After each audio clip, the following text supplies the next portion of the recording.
अनिकेत बाबू। तो अब अपन ये ट्रांसफार्मर पढ़ेंगे, कितने लोगों के पास किताब है और कितने लोगों के पास नहीं है। अगर जो किताब नहीं है तो दो दो तीन तीन जने खोल के बैठ जाओ, क्योंकि अभी यहाँ कोई अपन ये मोटिवेशन स्पीच थोड़ी दे रहे हैं कि क्या बोलते हैं, बैठे हैं सब आराम से। ज़रा किताब खोल लो और कॉपी भी निकाल लो, बीच बीच में थोड़ा थोड़ा लिखना भी पड़ेगा, है ना। तो अब ट्रांसफार्मर एक ऐसी इलेक्ट्रीशियन के अंदर आज भी कोई तोड़ नहीं आ पाया है। यानी अपन जो ट्रांसफार्मर के द्वारा एक ही मात्र काम करते हैं, एक सिंगल वर्क। कभी ट्रांसफार्मर के क्वेश्चन में 50 प्रकार के आ जाते हैं, ट्रांसफार्मर का सब बेवकूफ़ बना रहे हैं। केवल वोल्टेज को कम या ज़्यादा करता है, इसके अलावा ट्रांसफार्मर कुछ नहीं करता है। अब आपको समझ में आई कहानी। कहानी ये है कि आज भी वोल्टेज को अगर आपको कम या ज़्यादा करना है तो ट्रांसफार्मर के अलावा कोई युक्ति आपके पास अवेलेबल नहीं है। आपको यांत्रिक ऊर्जा में बदलना है विद्युत ऊर्जा को, तो आपके पास इलेक्ट्रिक मोटर के अलावा और कोई इलेक्ट्रॉनिक आइटम नहीं आ गया कि कोई चिप आ गई और मोटर चल कोई घुमा दे। कुछ नहीं आया आज तक, और मुझे नहीं लगता कि आने वाले 50 साल तक तो पढ़ रहे हैं, जब तक तो ट्रांसफार्मर अपनी जगह स्थापित रहेगा। देखा होगा जब अपन छोटे बच्चे थे, जब भी 2 खम्भों के ऊपर डीपी लग जाती थी, और आज अपन इतने बड़े हो गए हैं तो भी 2 खम्भों के ऊपर डीपी।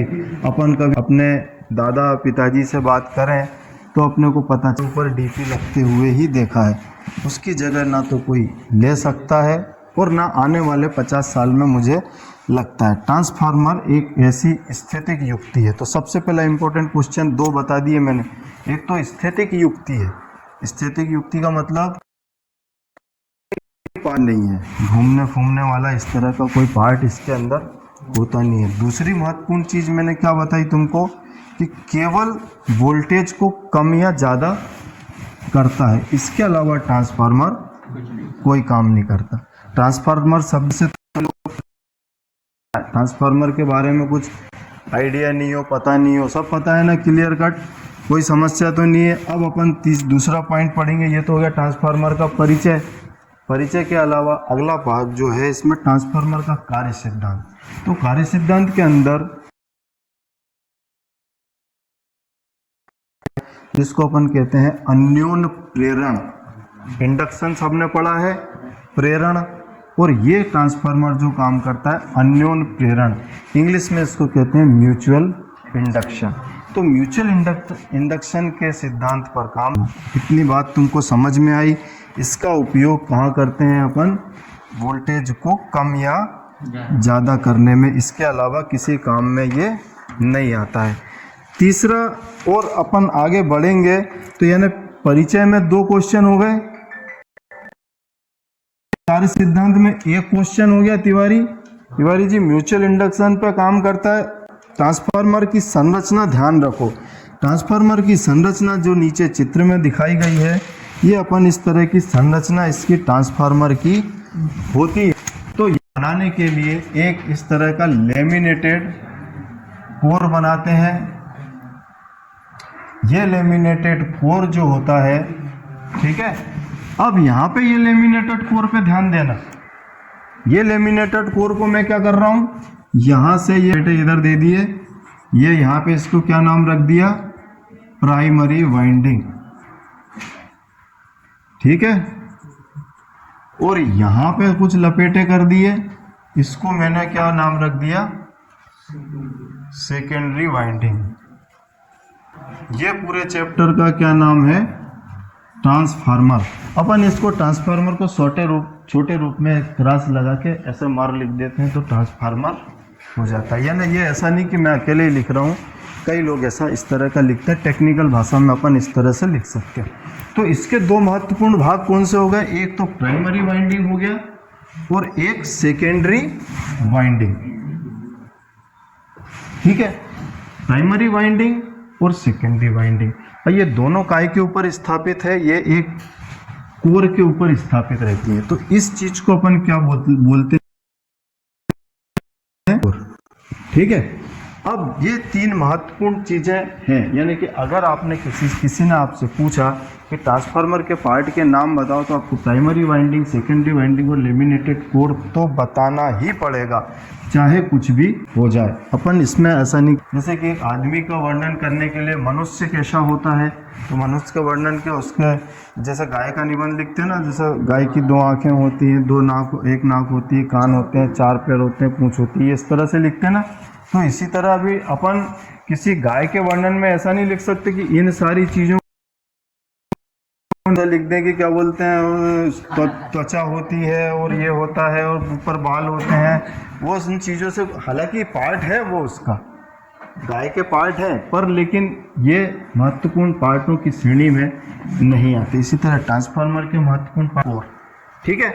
लेमिनेटेड कोर के अलावा कुछ और भी भाग होते हैं, जैसे कि वाइंडिंग्स हो गई, वाइंडिंग्स में 2 भाग हो गए, primary winding, secondary winding. Laminated core हो गई जिस पर ये वाइंडिंग करी जाती है, that is called laminated core, ठीक है। तीसरा कंटेनर यानी डब्बा जिसमें चीज रखी जाती है उसको अपन कंटेनर कहते हैं। चौथा पार्ट हो गया महत्वपूर्ण टर्मिनल। टर्मिनल यानी कि ये जहाँ से अपन इसको कनेक्ट करते हैं, दैट इज कॉल्ड टर्मिनल, ठीक है।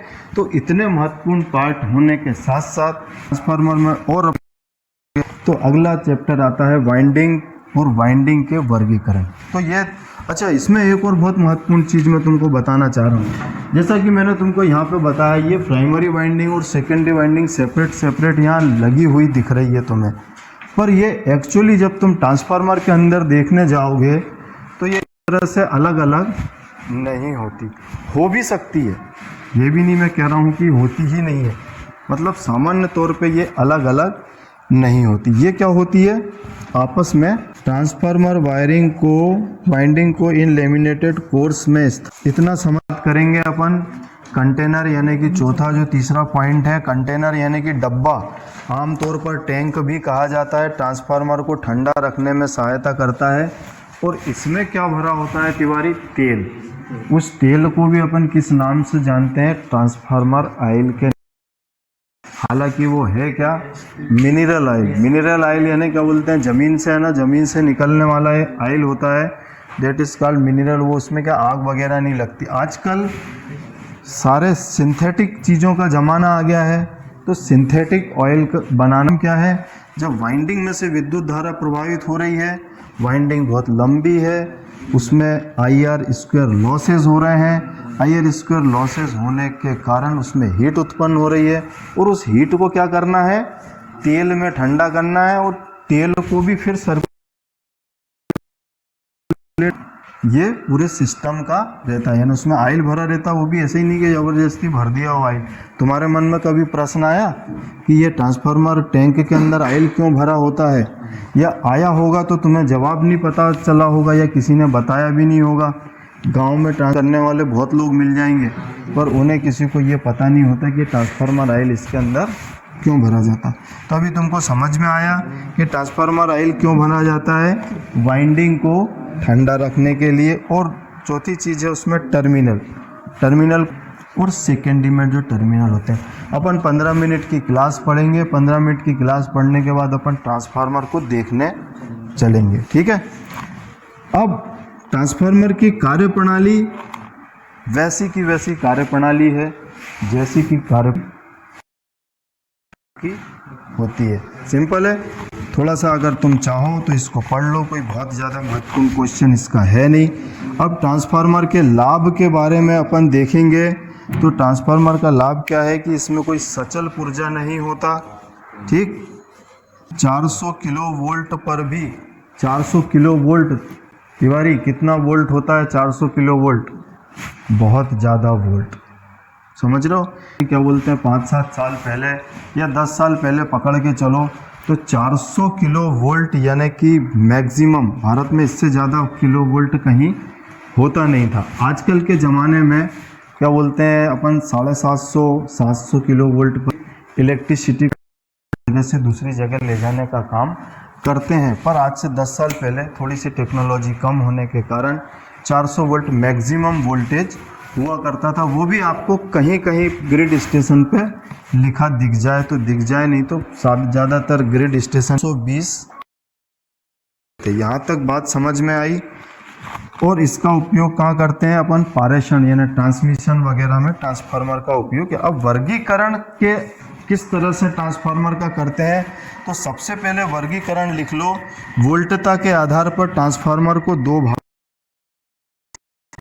ट्रांसफार्मर और अपचायक ट्रांसफार्मर। ये तो हो गई हिंदी की भाषा, जो कि अपने को थोड़ा सा समझने में समस्या आ रही है। तो अपन ट्रांसफार्मर को वर्गीकरण जब वोल्टेज के आधार पर करते हैं तो दो प्रकार का वर्गीकरण ट्रांसफार्मर का किया जाता है, अनिकेत सिंह दांगी। और स्टेप डाउन, है ना, समझ गए? स्टेप अप मतलब निर्धारित वोल्टेज या प्राइमरी वोल्टेज से आपको सेकेंडरी वोल्टेज में ज़्यादा वोल्टेज मिलेगा, that is called step up. और कम वोल्टेज मिलेगा, उसको अपन बोलेंगे। ट्रांसफार्मर केवल दो काम करेगा, वोल्टेज को स्टेप अप करेगा या वोल्टेज को स्टेप डाउन करेगा। तो ये उच्चायक और अपचायक ट्रांसफार्मर इधर लिखा हुआ तुम्हें दिख रहा है। अब दूसरी चीज है तिवारी, तो कोर की संरचना के आधार पर ट्रांसफार्मर को अपन कितने भागों में बांटते हैं?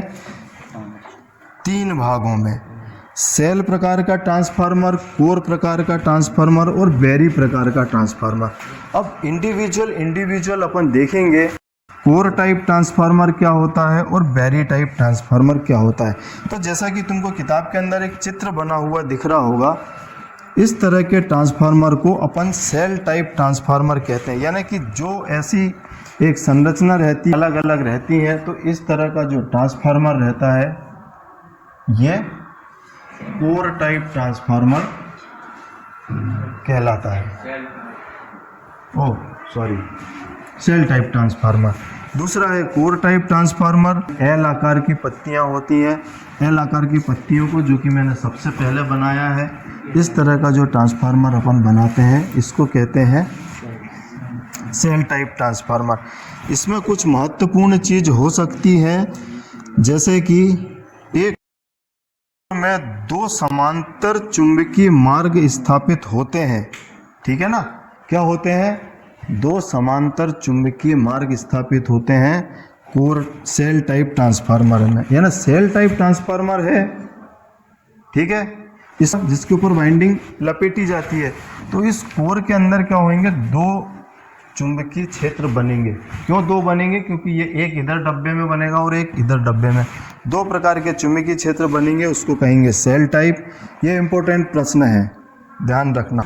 2 चुंबकीय क्षेत्र बनते हैं। और कोर टाइप ट्रांसफार्मर में केवल एक चुंबकीय क्षेत्र बनता है। बहुत दिन मुझे भी हो गए हैं, तो हो सकता है कि कुछ थोड़ा बहुत इधर उधर डिस्टरबेंस हो सकता है। तीसरे चित्र में दिखाया गया है, इस प्रकार के ट्रांसफार्मर में एक विशेष प्रकार की कोर दर्शाई गई है। आयताकार फ्रेम के रूप में सभी फ्रेमों को भुजा करके अलग अलग मुख्य कोर के मध्य भागों से गुजारे जाते हैं। कोर के अनेक चुंबकीय मार्ग। अब जैसे देखो ये किताब है, ठीक है, अब तुम्हें ये तो ट्रांसफार्मर समझ में आ गया, सेल टाइप और बेरी टाइप, क्लियर। अब तीसरा जो ट्रांसफार्मर है वो तुम्हें नहीं आ रहा हूँ, बेरी टाइप। यानी तुम्हें कोर टाइप समझ में आ गया होगा, सेल टाइप समझ में आ गया होगा। अपन काय की बात कर रहे हैं? ट्रांसफार्मर के कोर की संरचना 3 प्रकार की होती है, ठीक है ना, सेल टाइप, कोर टाइप और बेरी टाइप। आपको कह रहे हैं अपन लपेटी जाती है, तो वाइंडिंग लपेटी जाती है। 2 प्रकार के हो गए, एक तो सेल टाइप हो गया, एक कोर टाइप हो गया। तीसरा है बेरी टाइप। ये एक किताब है, किताब के 4-6 सारे पेजों को अपन 4-6 भागों में इस तरह से, ठीक है, यानी कि अपन भागों में तुमको इसलिए नहीं बांट सकता हूँ क्योंकि मेरे पास कुछ लिमिटेड साधन है। तो अपन ऐसे 3 भागों में किताब को बांट लें, ठीक है। और 3 भागों को किताब में बांटने के अलावा यहाँ पे अपन छेद कर दें, ठीक है ना। इन सारे पन्नों में छेद हो जाएगा और इन सारे पन्नों में छेद हो जाएगा। अब क्या होगा, तुम एक तार को इस तरह से लपेट सकते हो। उस पर जो बीच वाला स्तंभ है उस पर अपन लपेट सकते हैं ना, जैसे तुम्हारे डायग्राम अगर तुम थोड़ा भी इस तरह का बना हुआ है, इस तरह की संरचना को अपन क्या कहते हैं, बैरी टाइप संरचना। इस बैरी टाइप संरचना में बहुत सारे चुंबकीय पथ होते हैं। बैरी टाइप बनाने का उद्देश्य ये रहता है कि ट्रांसफार्मर की इफिशियंसी बहुत अधिक। चीज जो आ रही है फेज संरचना के आधार पे, अनिकेत सिंह दांगी ट्रांसफार्मर को कई सारे प्रकार में वर्गीकरण कर दिया गया है। क्यों कर दिया है? जैसे कि ये इसका सिस्टम भी मोबाइल जैसा सिस्टम है। मोबाइल का क्या सिस्टम है, आपने देखा, यूज कर चुके हो। बटन वाला चलता था तो फ्लिप वाला चलता था, तो टच स्क्रीन चलने लगा। टच स्क्रीन में 2 64 4 32 5 28 9 29 पता नहीं क्या क्या 50 प्रकार के मोबाइल। क्यों इतना विकास हुआ? इसी चीज़ में तो मुझे नहीं दिखता। ये एलईडी आ रही है, साली एलईडी भी घर घर में लगती है, पर एलईडी में इतना विकास नहीं हुआ। क्यों नहीं हुआ? क्योंकि जब जब आदमी की आवश्यकता बढ़ती है वो अपने हिसाब से उसको ढालना चालू कर देता है। तो ट्रांसफार्मर भी ये मत सोचो कि इस तुम्हारी किताब के अंदर केवल इतने ही प्रकार के होते हैं। ट्रांसफार्मर और भी कई सैकड़ों प्रकार के हो सकते हैं। अब अपन केवल फेज संरचना के आधार पर वर्णन करेंगे तो एक सिंगल फेज ट्रांसफार्मर, सीधी सी बात, एक फेज पे काम में आने वाला ट्रांसफार्मर सिंगल है। 3 फेज यानी अपने भारत में सामान्य तौर पे या तो सिंगल फेज सप्लाई लेते हो आप या 3 फेज सप्लाई लेते हो। तो ट्रांसफार्मर भी उतने ही प्रकार का होता है, जैसे सिंगल फेज ट्रांसफार्मर या 3 फेज ट्रांसफार्मर। इतना क्लियर हो गया? यहाँ तक कोई समस्या है तुमको पूछ सकते। ट्रांसफार्मरों को 2 प्रकार से वर्गीकृत किया गया है, एक ऑटो ट्रांसफार्मर और एक इंस्ट्रूमेंट ट्रांसफार्मर। इन ट्रांसफार्मरों का अध्ययन अपन बाद में विस्तार से करेंगे, ठीक है। इसके आधार पे अब और आगे क्या आधार पे ट्रांसफार्मर होते हैं, पहला पावर ट्रांसफार्मर और दूसरा डिस्ट्रीब्यूशन ट्रांसफार्मर। अनिकेत सिंह दांगी समझ में आ रहा है? यानी कि अकेले ट्रांसफार्मर में इतने प्रकार होते हैं कि आप कल्पना नहीं कर सकते। और एक कुछ नहीं लिख रहे बेटा, लिखो थोड़ा बहुत। कितना कम लिखवा रहा हूँ, मुश्किल से 4 लाइनें भी नहीं लिखवाई हैं, फिर भी नहीं लिख रहा हूँ। अब इस तरह से अपन देखें तो ट्रांसफार्मर 2 प्रकार के हो गए, पावर ट्रांसफार्मर और डिस्ट्रीब्यूशन ट्रांसफार्मर। अब आगे एक चीज़ लिखना है और इसके बाद जो है अपन यहाँ पे इसको क्लोज करेंगे और चलेंगे देखने ट्रांसफार्मर। लिख लो, ट्रांसफार्मर के मुख्य भाग निम्नलिखित होते हैं। पहला कोर का वर्णन अपन बाद में विस्तार से करेंगे। अभी अपन पढ़ रहे हैं ट्रांसफार्मर के मुख्य भाग, जिसके ऊपर वाइंडिंग अनिकेत की जाती है, दैट इज कॉल्ड कोर। बैठ जाए। सेकेंडरी वाइंडिंग, प्राइमरी वाइंडिंग पता है, समझ में आ गया? लिख लो सब। तीसरा सेकेंडरी वाइंडिंग, चौथा ऑयल टैंक, 5वां ट्रांसफार्मर ऑयल,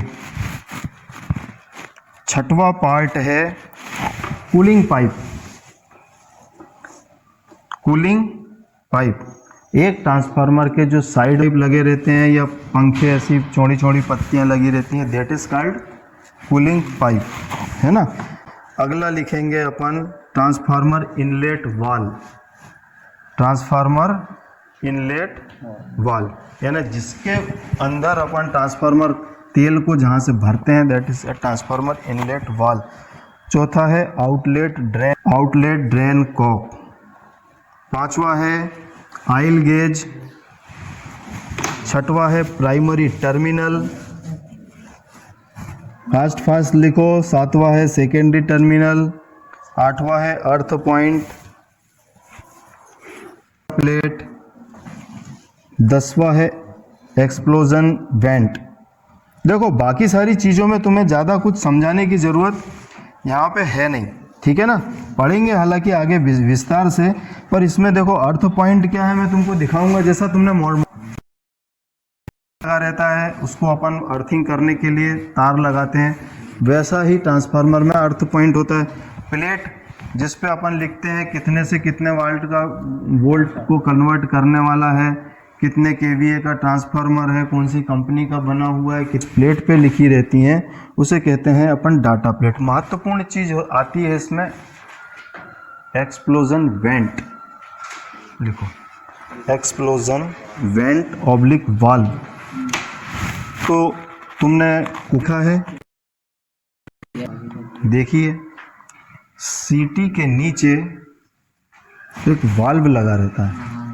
कभी कभी कुकर में ज़्यादा प्रेशर आ जाता है, वाल्व फट जाता है, फिर अपन दुकान पर जाते हैं दूसरा लगवा के आते हैं। उसी तरह का ट्रांसफार्मर में एक है।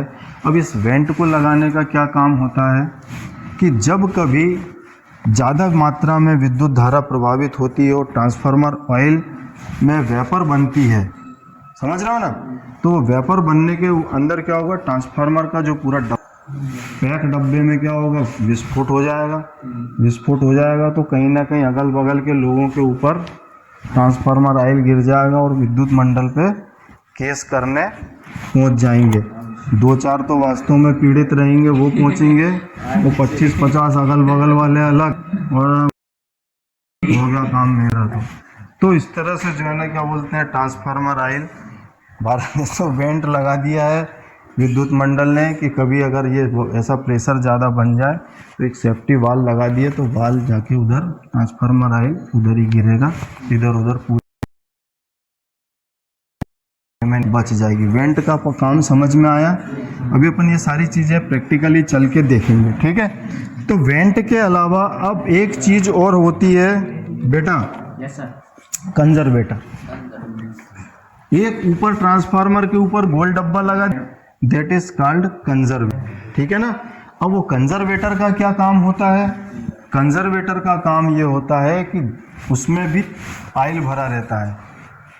जैसे ही इधर गैस बनी, उस गैस ऊपर उठती है, वो कंजर्वेटर डब्बा सबसे ऊपर, ऐसा तो नीचे लगा देखा हो, नहीं देखा ना आज तक, सभी लोगों ने ऊपर लगा देखा है, उसको लगाया ही। इसमें एक और बहुत महत्वपूर्ण चीज का वर्णन इसने करा नहीं है, जिसे कहते हैं बुशिंग।